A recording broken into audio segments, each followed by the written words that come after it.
میرے آقا کا فرمان ہے حضور سرور کونین صلی اللہ تعالی علیہ وسلم کا، جو فجر کی نماز کے بعد، کس کی نماز کے بعد؟ جو فجر کی نماز کے بعد سورۃ یاسین پڑھتا ہے، اللہ پاک جل شانہ فرماتے ہیں کہ جا آج کے سارا دن کی کاموں کی کفایت، تیرے سارے کاموں کی کفایت میرے ذمہ ہے۔ کتنی دفعہ پڑھتا ہے؟ ایک بار۔ جو فجر کی نماز کے بعد سورۃ یاسین پڑھتا ہے تو اللہ پاک فرماتے ہیں جا آج سارا دن کے کاموں کی کفایت میرے ذمہ ہے، یعنی سارے تیرے کام میرے ذمہ ہیں، میرے ذمہ ہیں۔ میں ایک عمل بتایا کرتا ہوں کہ جب آپ کسی نئے گھر میں جائیں 81 بار سورۃ یاسین مل کے پڑھ لیں۔ نئے گھر میں جائیں، اپنے گھر میں رہتے ہوئے تسبیح خانہ نیا گھر ہے، وہ گھر بھی عارضی ہے، بھی عارضی، کیا خیال ہے؟ اور یہاں اگر سورۃ یاسین 81 دفعہ پڑھ لیں، وہاں کی ساری برکات نصیب ہوتی ہیں۔ یہ جو 81 کا عدد ہے یہ اوتاد کا ہے۔ قرآن کی کون سی آیت ہے اوتاد کے ساتھ؟ والجبال اوتادا۔ اوتاد عربی زبان میں میخوں کو کہتے ہیں، ہم نے پہاڑوں کو میخیں بنا دی ہیں، اوتاد۔ جو بندہ 81 دفعہ سورۃ یاسین جو مجمع مل کے پڑھ لے، 81 اوتاد، اوتاد کہ پہاڑوں کو ہم نے میخیں بنا دیا، جس کی وجہ سے زمین کھڑی ہے، جس کی وجہ سے۔ اسی طرح نظام عالم جو کھڑا ہے اوتادوں کی وجہ سے ہے۔ اوتادوں کے اوپر پھر درجات ہیں بہت زیادہ، قطب ہے، قطب عالم ہے، پھر ابدال ہیں، پھر غوث ہے۔ یہ نظام ہے، روحانیت کے حکمران ہیں، یہ روحانیت کے عہدے ہیں۔ جو مجمع مل کے فجر کی نماز کے بعد 81 دفعہ سورۃ یاسین پڑھے، آپ تو 81 سے زیادہ پڑھ چکے ہیں، سوچیں کئی 81 پڑھ چکے ہیں، بہت بڑا مجمع ہے ماشاءاللہ۔ 81 دفعہ سورۃ یاسین مجمع مل کے پڑھے اور مخلصین کا مجمع ہو، یہ شک ہے کہ مخلصین ہیں یا نہیں ہیں۔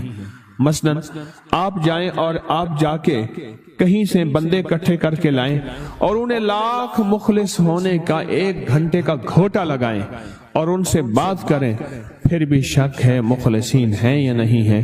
اور یہاں الحمدللہ آپ سارے مخلصین بیٹھے ہیں، کہیں الحمدللہ۔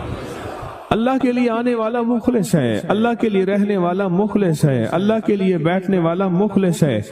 جب مخلص ہوں اور 81 دفعہ سورۃ یاسین پڑھیں تو فرمایا اللہ جل شانہ اس کی جگہ کے لیے ایک لفظ ہے، رب ادخلنی مدخل صدق واخرجنی مخرج صدق واجعلنی من لدنک سلطانا نصیرا۔ اس کا مفہوم یہ ہے، آیت کا ترجمہ اب میں مفہوم بیان کر رہا ہوں۔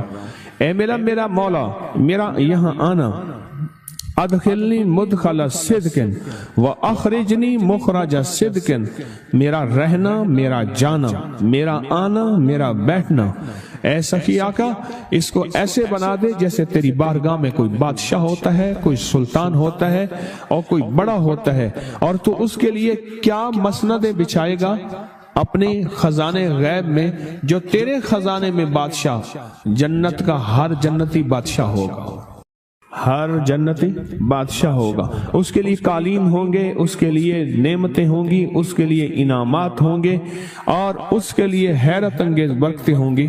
فرمایا جو 81 دفعہ پڑھے گا اللہ کے خزانوں میں، اس کا شمار بادشاہوں میں ہوگا۔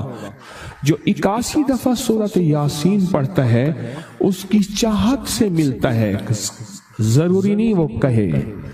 اس کو گہرائی سے سوچیں، اس کو پھر سوچ کے سوچیں۔ جو 81 دفعہ سورۃ یاسین پڑھتا ہے اس کی کس سے ملتا ہے؟ چاہت سے ملتا ہے، وہ جو چاہتا ہے اللہ دے دیتا ہے۔ فجر کی نماز کے بعد 81 دفعہ سورۃ یاسین پڑھنے سے اللہ اس کی چاہت کے مطابق دے دیتا ہے۔ حضرت گیسو دراز بندہ نواز ایک بزرگ گزرے ہیں، بہت بڑے اللہ والے تھے، ان کی زلفیں تھیں گیسو دراز۔ ان کا معمول تھا کہ ان کی خانقاہ میں روزانہ 81 دفعہ سورۃ یاسین پڑھی جاتی تھی اور پھر دعا مانگی جاتی تھی۔ جتنے افراد ہوتے تھے 81 ہوتے تھے، تھوڑے ہوتے تھے، آپس میں تقسیم کر کے فجر کے بعد سورۃ یاسین پڑھتے تھے اور پڑھنے کے بعد پھر دعا مانگتے تھے، اور ایک بات اللہ سے کہتے تھے کہ اللہ، یا اللہ ان پڑھنے والوں اور ان پڑھنے والی کی 81 نسلوں کو اے اللہ نہ محتاج بنانا، نہ فقیر بنانا، نہ منگتا بنانا اور نہ اپاہج بنانا۔ اللہ کے اس ولی کی یہ دعا ہوتی تھی، اور سورۃ یاسین کتنے دفعہ پڑھی جاتی تھی؟ 81 دفعہ سورۃ یاسین پڑھ کے دعا مانگتے تھے۔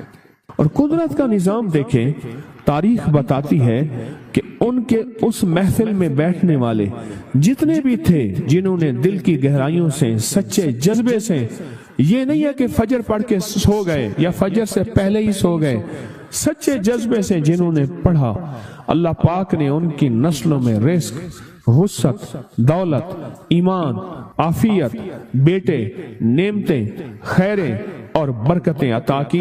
اللہ نے ان کی نسلوں میں وہ چیزیں عطا کی جنہوں نے فجر کی نماز کے بعد مل بیٹھ کر 81 بار سورۃ یاسین پڑھی۔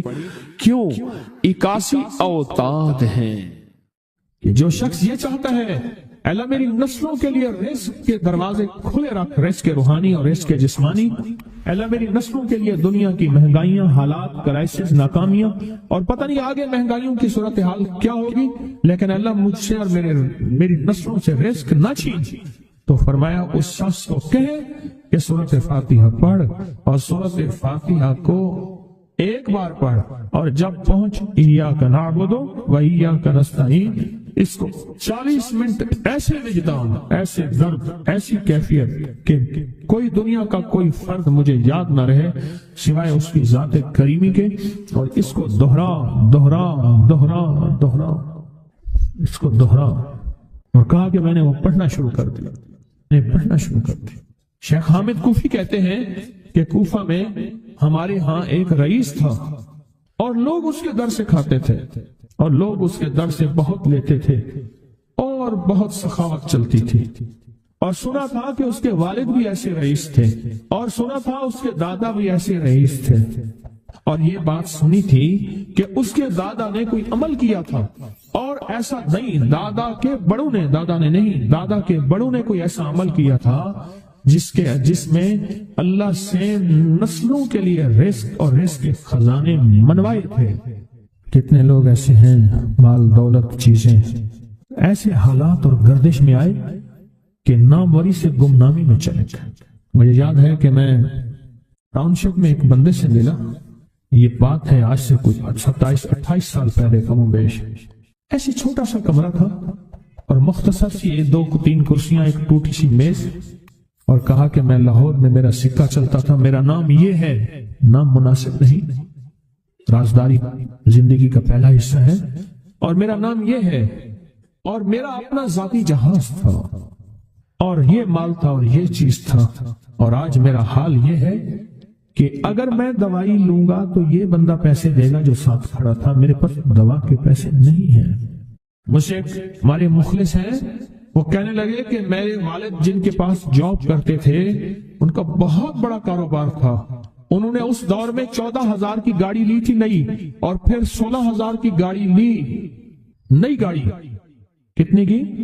16,000 کی گاڑی لی، 100 کا نوٹ بانٹتے تھے، صبح سے شام تک، شام سے صبح تک لوگ لین لگا کے لیتے تھے، اور جس دور میں 250 روپے کے 5 مرلے جگہ ملتی تھی، 250 فٹ جگہ ملتی تھی، نہ 125 فٹ، 125 جگہ ملتی، 5 مرلے 250 روپے کی، اور وہ بیچتے تھے۔ اور پھر ایک وقت ایسا آیا ہر چیز ختم ہو گئی۔ میرے پاس ایک ڈرائیور تھا، وہ کہنے لگا کہ میرے مالک ہیں جن کے پاس پہلے میں کام کرتا تھا، ان کے حالات آ گئے تو میں نے آپ کے پاس آپ کی ڈرائیوری کی، اگر رمضان میں کوئی بچا ہوا لنگر ہو وہ انہیں بلا لوں، آپ دے دیں گے؟ تو ہم رمضان میں مجمع آتا تو کوشش کی جاتی ہے کہ ان کو کھانا تازہ کھلایا جائے، تو میں نے کہا ٹھیک ہے، کہا کہ کچھ پیسے بھی ہو جائیں۔ میں کون ہے؟ کہا کہ فلاں لاہور کا، نہیں جانتے آپ؟ ہاں جانتا ہوں، اتنی بڑی سوسائٹی ہے، بڑی مالداروں کی۔ کہا یہ 28 مربع جگہ انہی کی تھی، اور آج سے 40 سال پہلے انہوں نے یہ جگہ بیچی تھی، اور اتنے کروڑوں میں اتنے میں بیچی تھی۔ اب وہ ایک چھوٹے سے مکان میں رہتے ہیں۔